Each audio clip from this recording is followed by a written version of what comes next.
Ce devait être le premier procès du genre en France, un sujet sensible qui a justifié le renvoi de l'audience. Pour Fabien, un informaticien de 31 ans qui souhaite rester anonyme, ce sera donc 5 mois de plus à attendre. Il comparait pour la dégradation d'une poissonnerie. Ça fera quasiment 9 mois de contrôle judiciaire alors qu'effectivement j'ai plaidé non coupable parce que j'ai pas fait ce qu'on me reproche dans ce dossier. Ce qui me rend malheureux dans mon militantisme, c'est qu'on soit obligé de casser aujourd'hui pour se faire entendre et pour rendre un sujet important. Parce que ça fait des dizaines d'années qu'on milite pour les animaux et il n'y a absolument rien qui se passe. On va toujours plus loin dans la cruauté. Dès qu'on balance une pierre dans une vitrine, la presse s'en mêle de tous les côtés, l'État intervient. C'est quand même dramatique qu'on doive en arriver là, quoi. Au printemps dernier, 9 commerces de la métropole lilloise avaient été visés. Tags, vitrines brisées, un mode d'action qui a fait débat. On peut revendiquer, on peut avoir ses convictions, mais pas casser comme ça des boutiques.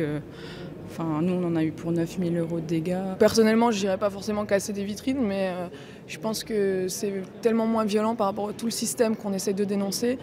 Et pour moi, la violence, elle est du côté des personnes qui tuent des animaux, qui est juste pour les manger, en fait.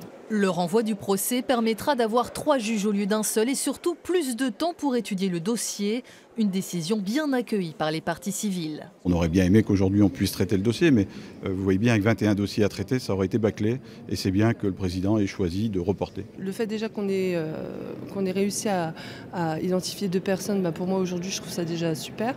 Maintenant, voilà, il faut que la peine soit exemplaire pour éviter d'autres actes de cette façon.